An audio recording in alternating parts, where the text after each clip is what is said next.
Good day, everyone. This is Pine Leaf Needles, and welcome to DDO Players News, where we take a look at the latest news in DDO and on the tabletop. And please welcome my co-host from Ravenloft, Dracula. Hey, everybody. How's it going?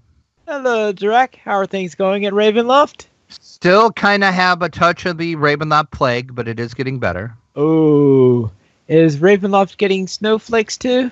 Indeed. A lot of snowflakes. A lot of snowflakes. And Ravenloft snow is bad snow, so...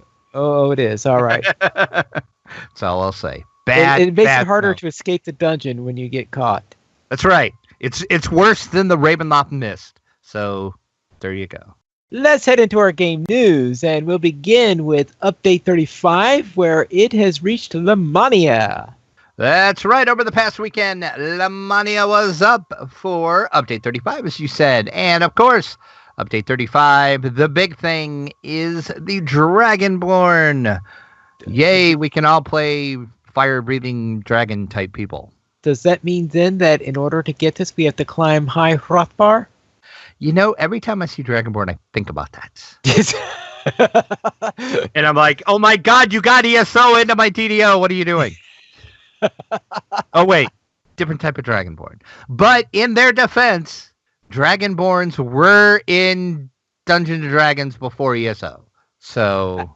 Actually, technically, you mean Elder Scrolls in general, because in Skyrim, because they're not part of ESO. True, yeah. I guess I should technically say Elder Scrolls, but yeah. I'm glad I'm not the only one that thinks that every time I hear Dragonborn, though.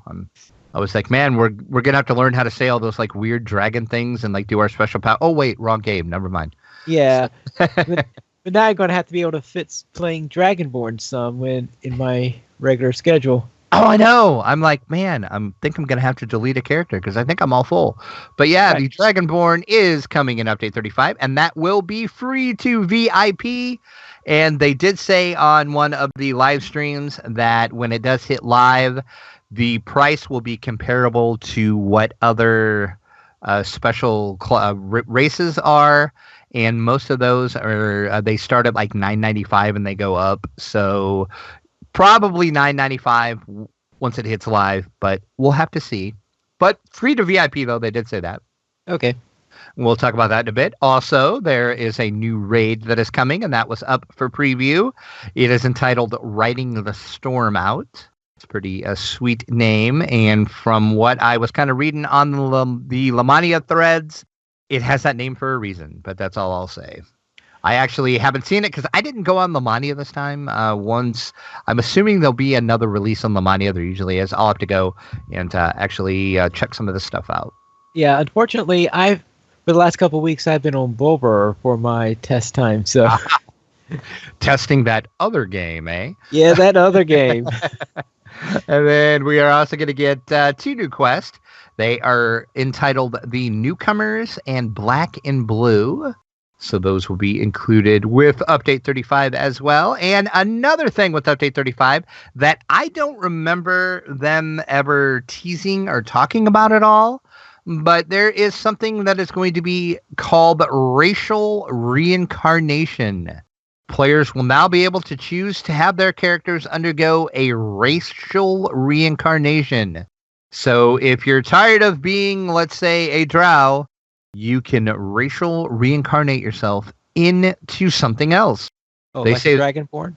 Like a Dragonborn, exactly. That's right. They say the process is going to be similar to how true reincarnations works, and it will be available by visiting the Reincarnation Grove, like all other reincarnations. But you will need a new item entitled a Heart of Blood to partake in this racial reincarnation. And it will be available for purchase in the DDO store, of course. And you can also trade it for tokens of the 12 as well. And as I said, I didn't go on Lamania, so I didn't see what, the Lamania price for it was.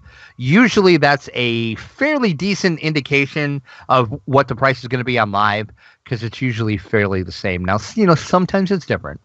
But we will see about that. And, of course, the big advantage, just other than the fact that you want to change what race you are, you will also get past life feats for that if you undergo that.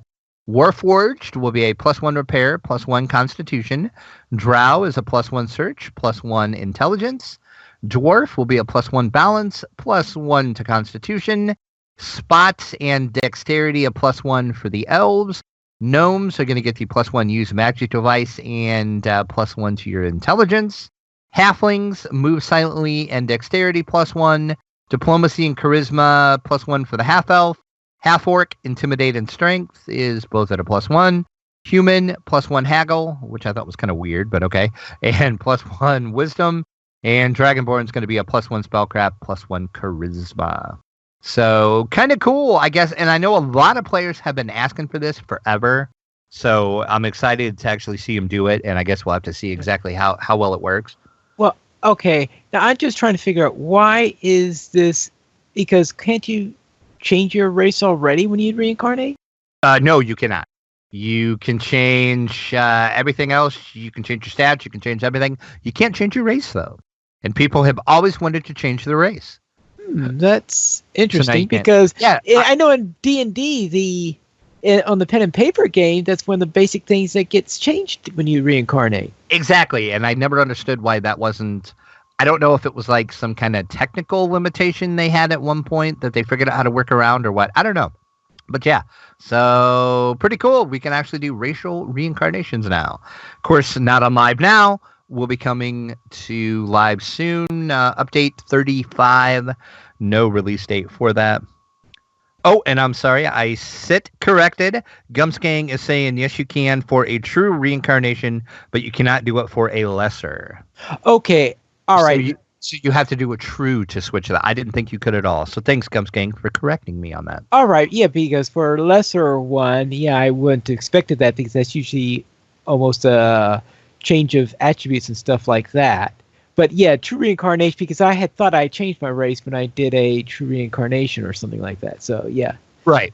So there you go. But yeah, update 35 coming soon. Trademark. We don't have a release date yet, but I'm expecting there'll probably be at least one more Lamania pass because usually they do at least 2. So we'll see, but stay tuned.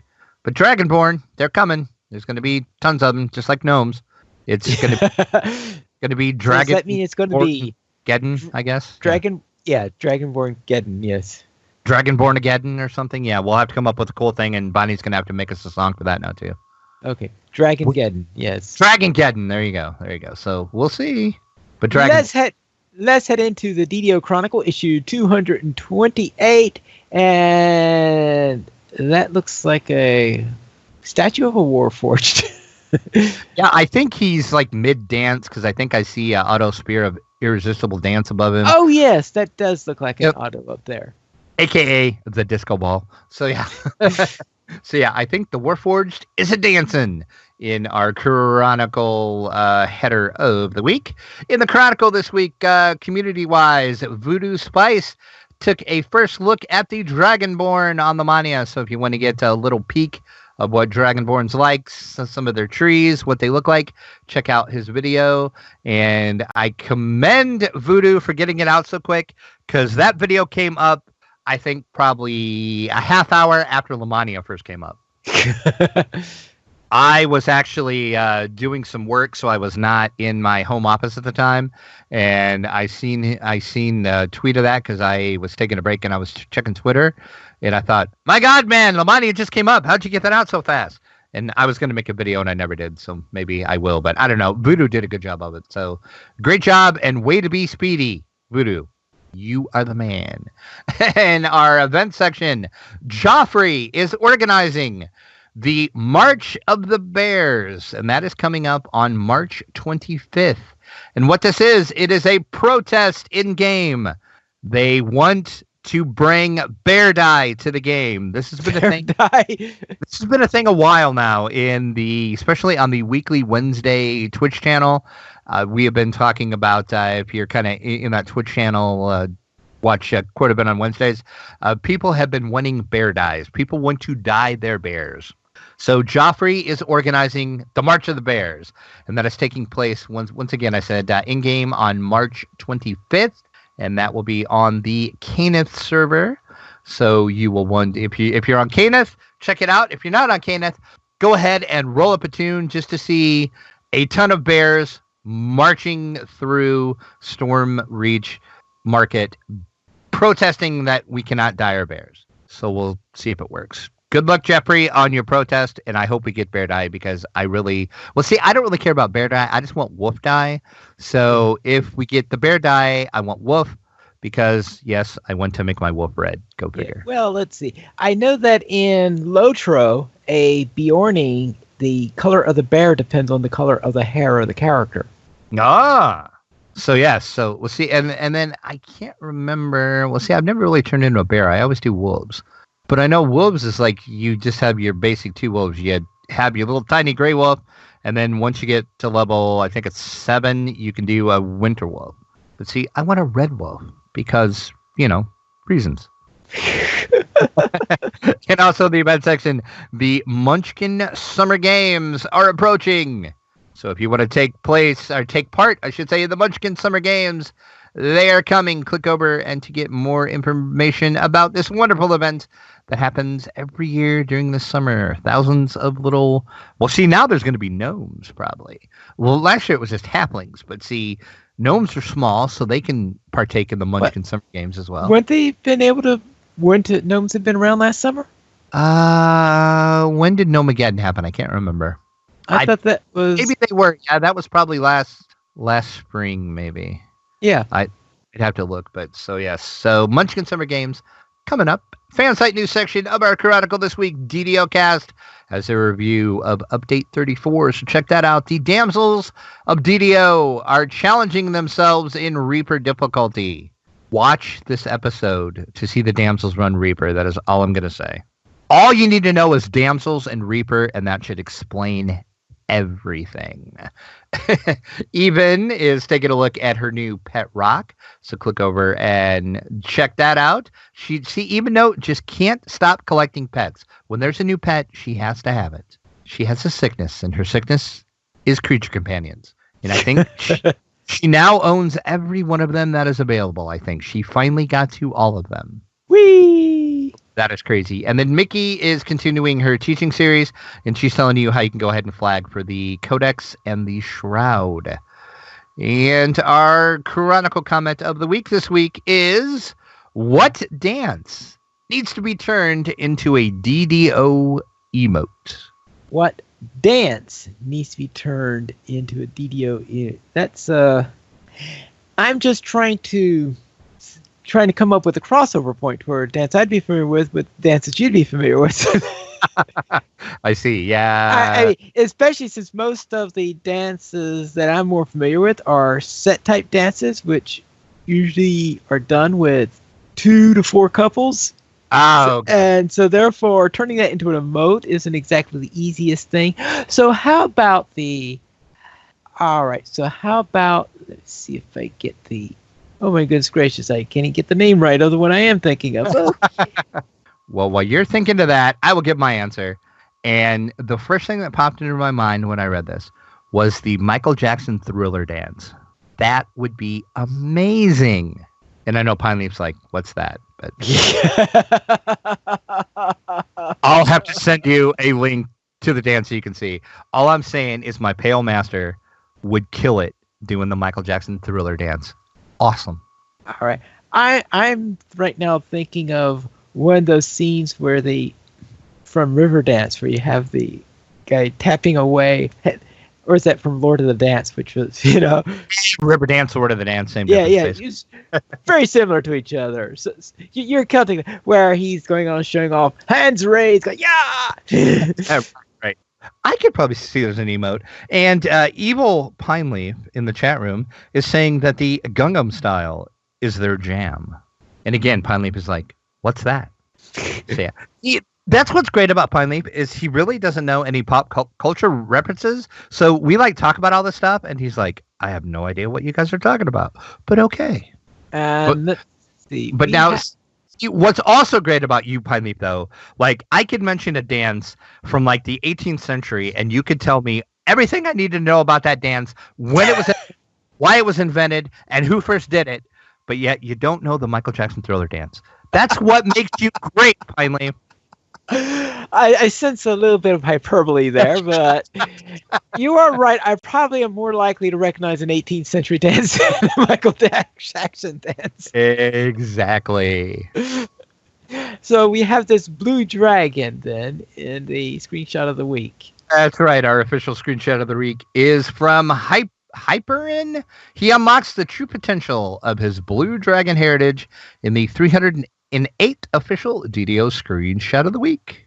All right, let's see what's on sale this week then. Anything interesting?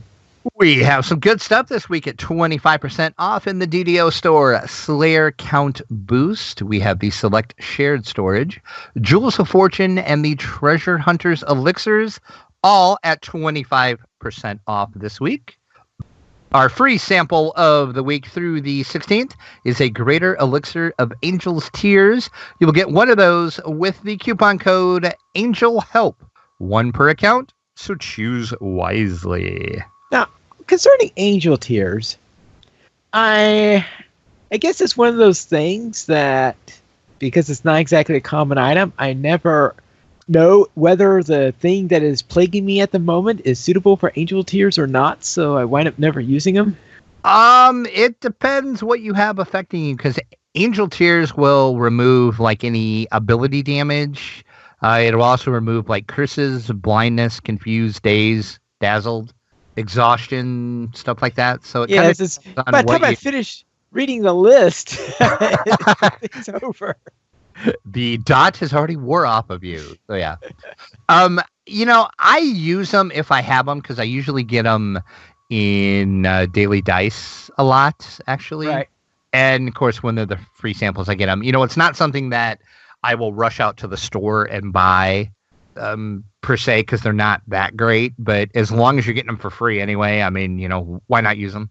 And it looks like our screenshot of the week for DDO players looks like a pretty big treasure trove. It is, and this week it comes to us from Muskie Elon, and he titles it Payday, which is apropos, if you see. Yep.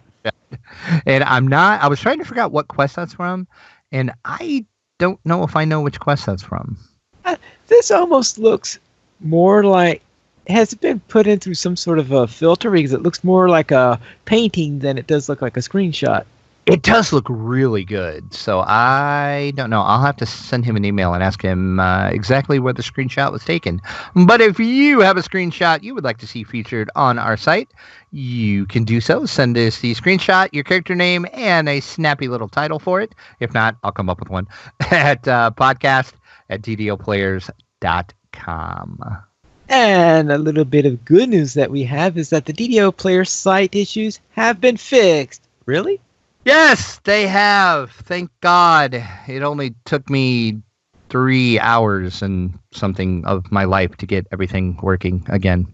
Well, that's just counting the session where you fixed it, not all the time in your life that you lost while trying to fix it before. True. This is very true. I've been working on this for a while, and basically not to, bore everybody with the technical details of it, but it involved me having to go through the site code line by line and figured out, oh, hey, that doesn't look right. And then I had to call up our tech support for our web host, and I had to get escalated to a level 2 tech.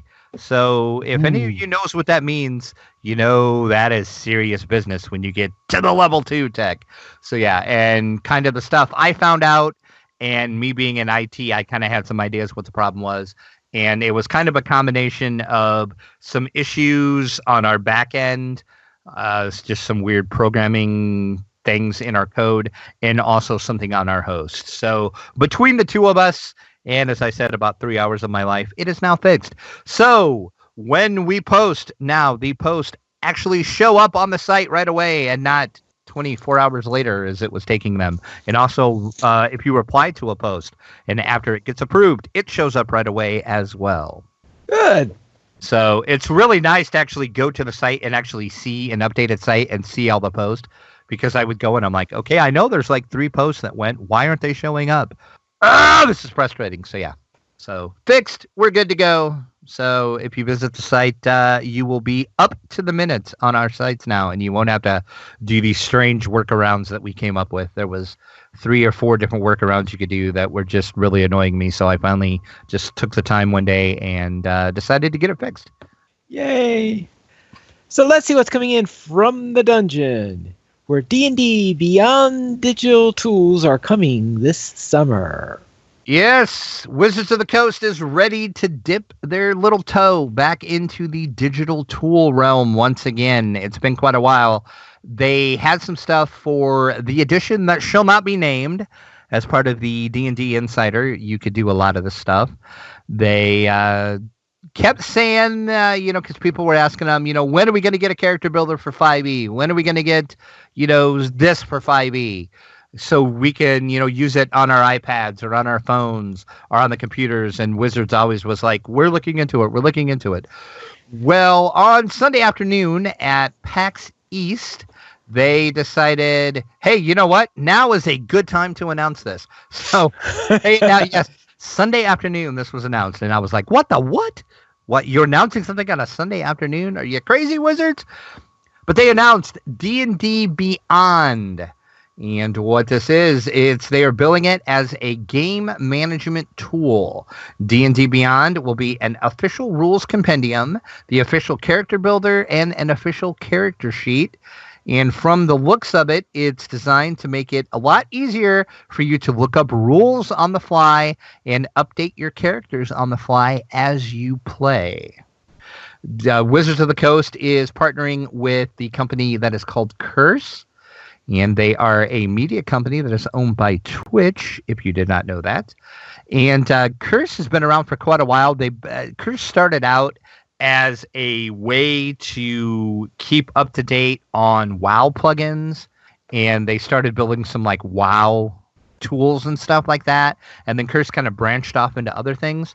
Well, now Wizards is partnering with them to make this new thing called D&D Beyond. We don't know anything more about it other than that. There is an announcements trailer that is up. I did link that on the article that is over on ddoplayers.com. But this sounds exciting. Just the fact you can look rules up on the fly on your iPad, which is awesome. I've been wanting that for so long.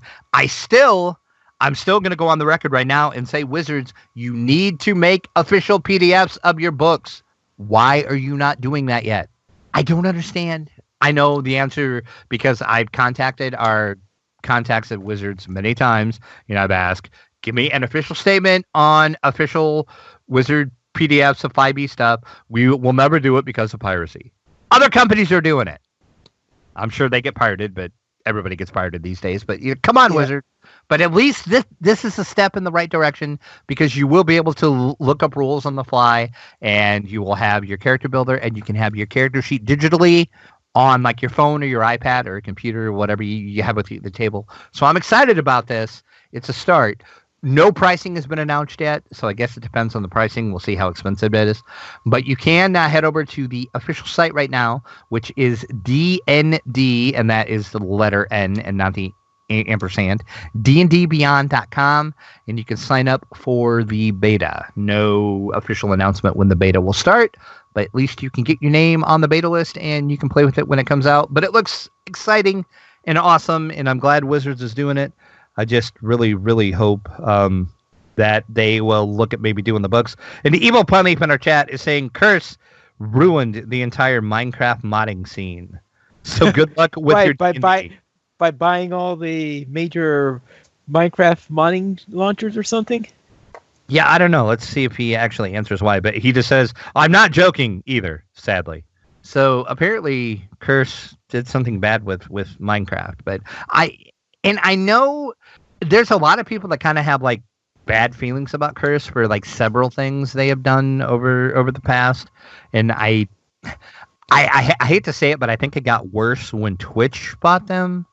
So I don't know. Hopefully this will work out. Like I said, to me, it's exciting, but it all depends on pricing. If it's going to be crazy expensive, I think they're just shooting themselves in the foot because that's a problem they ran into with the D&D Insider, which was for the edition that shall not be named. The Insider started out really good, and it was fairly cheap. It wasn't. I want to say it was like maybe $20, $25 a year, something like that. And then after it was out, like for maybe a year, they jacked that up to like 50, and then it went up more than that the next year. What? Yeah, and people were like, "Screw you, Wizards of the Coast! We're not paying this money." So yeah, so I hope we're not talking crazy subscription on this, but we'll see. So look for it soon. D&D Beyond. Beyond. Let's see what's on the tabletop then. And the first item is also related to Dungeons & Dragons because a new Dungeons & Dragons board game is coming out from WizKids. Do we know which one it is yet? We do not. We do not know much about this other than it is going to release in August, which would prime it for a release at Gen Con. I'm saying they haven't officially said that yet, but coming out in August, I'm betcha it's going to be ready by Gen Con. The new game, we don't know the name of it yet. We don't know anything about it other than it's going to be created by Kevin Wilson. And that name might sound familiar to tabletop gamers out there. He is the man behind Arkham Horror and Descent Journeys in the Dark. And they did say that it is going to feature cooperative style gameplay for up to 5 players, which of course is like the other adventure games. And the rules and components of the new game will be fully compatible with the earlier games in the series. So that is going to allow players to continue to create new and larger adventures, which you can do that now. And if you were, for some reason, not familiar with the adventure system, the first 3 games in the series were published by Wizards of the Coast themselves, and that was Castle Ravenloft, Wrath of Ashardin, and The Legend of Drizzt. And then WizKids picked up the license after that, and they did the Temple of Elemental Evil board game in 2015. And WizKids, of course, also recently released the game Dungeons & Dragons Assault of the Giants. Of course, that was not an adventure system game, but many people speculated when they brought that out, there was some speculation, hey, I wonder if WizKids is going to go back to the adventure system. And apparently they are. Apparently they are. We'll keep you updated when we know more information. Like we said, right now, that's all that is known. Release in August. Kevin Wilson's doing it. No clue what it's about. My gut suspicion is it's going to play into somehow one of the next storylines that is coming out, which we don't know what it is yet either. Or it might have some of the dungeons or something that is featured in the Tales of the Yawning Portal book, which is coming out next month. So I guess we'll see. I would love to see Tomb of Horrors myself. Yeah. The fact that they have not yet announced the theme implies that it's going to be tied in with the next series since... Well, yeah. Why keep it a secret otherwise? Yeah, that, and I can't remember when they usually announce a storyline.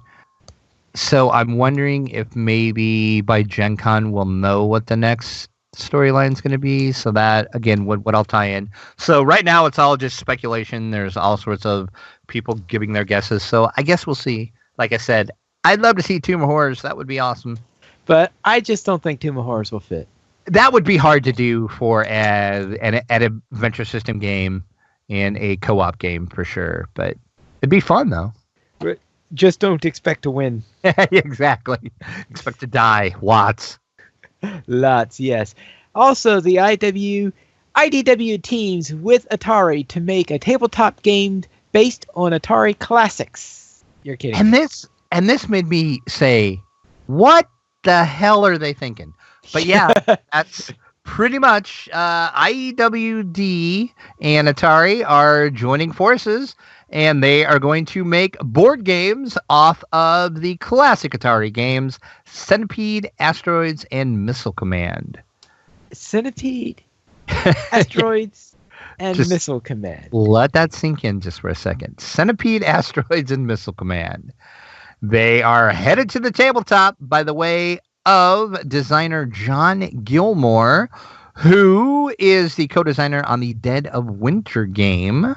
So if you're familiar with that, you know some of his work. He's done some other stuff, but I think that's his like big, quote unquote claim to fame. So yeah, they're set to capture the feel of the classic titles. I don't know how they're going to do this, but Let's good see. luck to IWD for even attempting to bring Asteroid Centipede and Missile Command to the tabletop. All right, I'm trying to read the side of those box here to see the number of players. It's hard to read, though. Yeah, those were like just very early prototypes of the boxes. So yeah, I don't know exactly how much information you're going to glean off of that. But the vice president of new product development at IWD, Jerry Burnington, says Atari is one of the hallmarks of our generation, and we're honored with the opportunity to be able to bring the Atari classics to the tabletop. Good luck. It's just weird. Very, very weird. But it could be awesome and fun at the same time. But wow, this is a weird story. Yeah. These are slated to come out fall of 2017. At least Centipede will be. And then the other two will be releasing shortly after that. So more information coming soon. But there you go. You can play some Atari classics on your tabletop night, I guess, if you'd want to. All right. Somehow I don't see any of these winning this Spiels DR. Yeah. I'm telling you, it's weird. It's just, I'm just like, seriously, I'm like, what? Okay. All right. Let's have a look at our week in gaming this week. What did you do, Drac?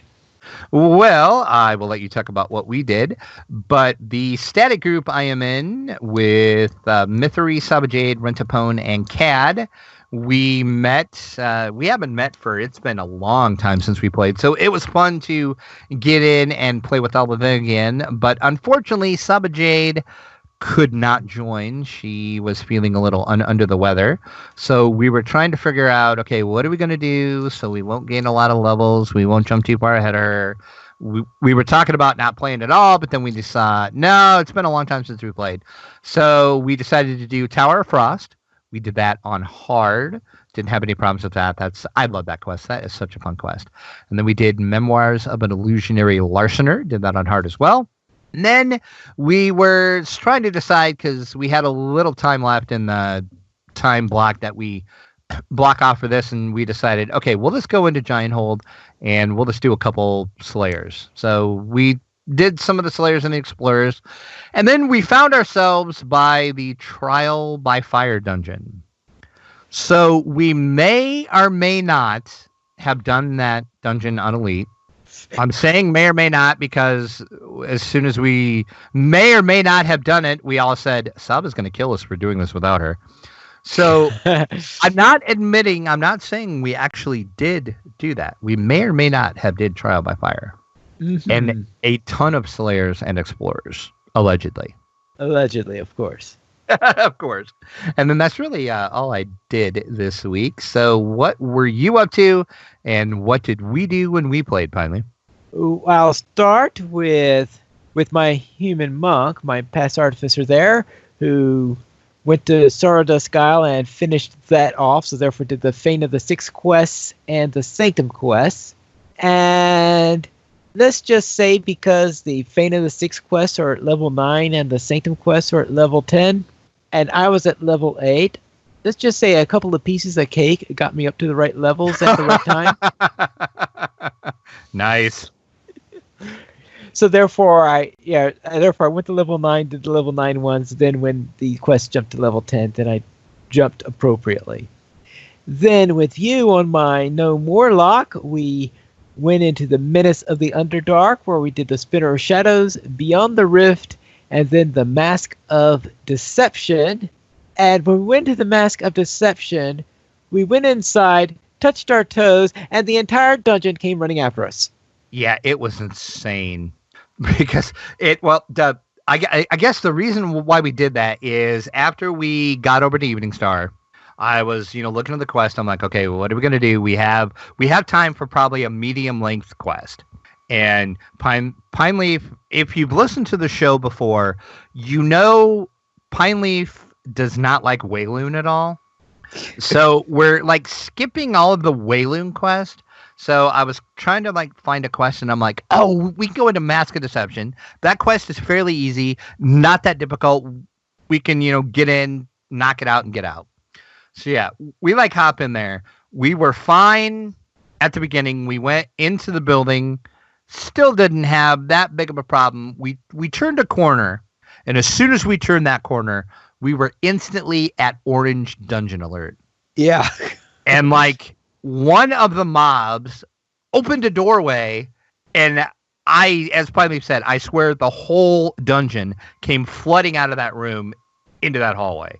So yeah, it was insane. I have never seen anything like that before. We did manage to finally complete it, but wow, was that insane for probably 5 minutes maybe. I mean, we were just like dying, killing stuff left and right, getting res, dying, killing stuff left and right, and then we finally got ourselves down to like green or yellow level, and then that wasn't too bad. And then once we got down to green, then it was kind of more manageable, but it was insane. Crazy. Then on the tabletop, as you remember from last time, I am doing, for the month of March, I'm doing quite a bit of one deck dungeon. And since last week, I managed to defeat the Hydra and also defeated the Minotaur.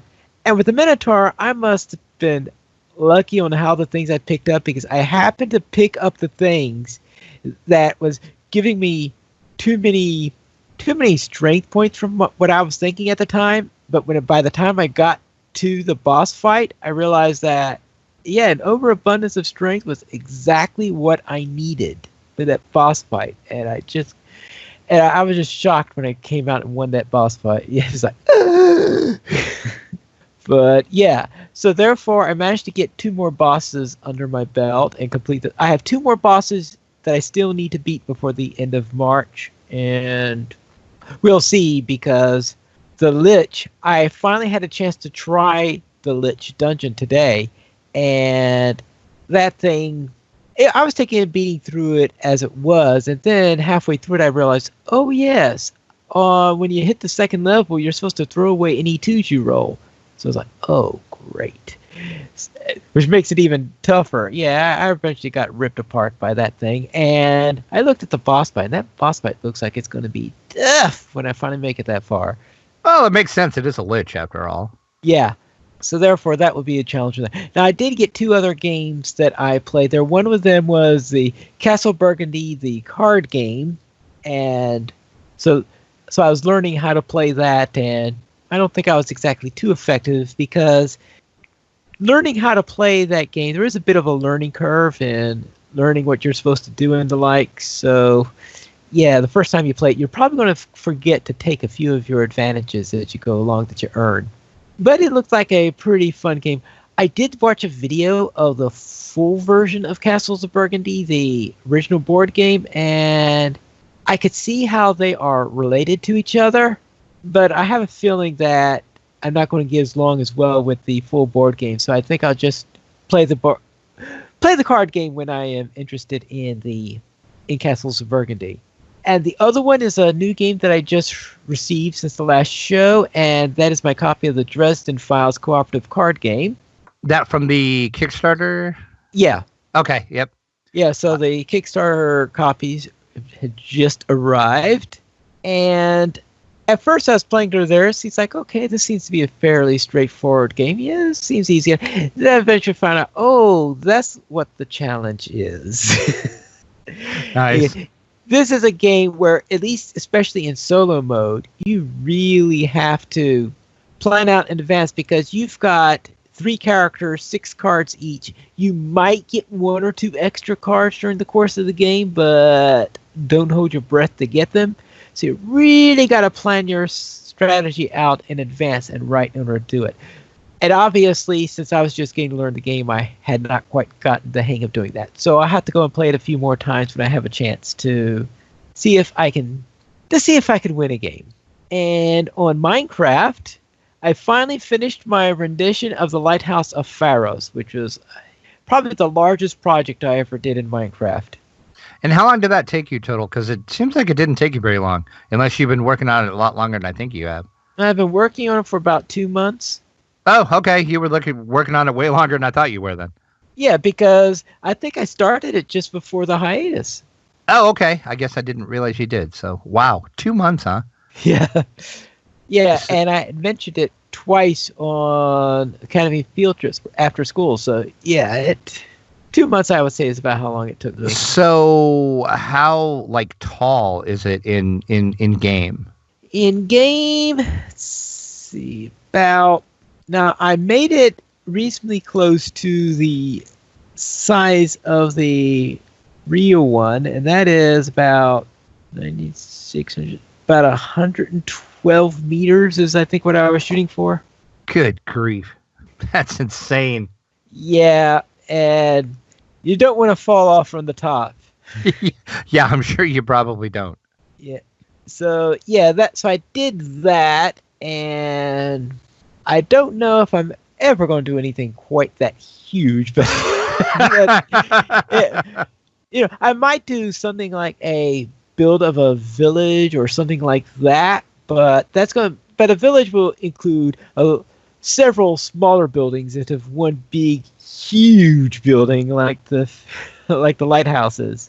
I think your next Minecraft project should be the Temple of Elemental Evil. I have thought about that. The tricky thing with the Temple of Elemental Evil is, well, there are going to be a lot of tricky things. First of all, it's an underground build, so. Okay, well then how about Castle Ravenloft? Oh, now that would be awesome. Castle Ravenloft. I'll need a plan for that. That would be pretty sweet, though, probably. Yeah.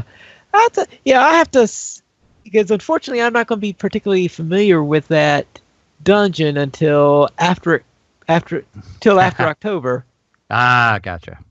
So therefore it's so I might not be able to do it justice until next year. So probably the one that I will do next, maybe I will do the temple. Probably the temple is I'm not very good at ruined things, and the Temple of Elemental Evil has seen better days. Maybe I could try to see what the Temple of Elemental Evil was before it started getting wrecked. Oh, okay. There you go.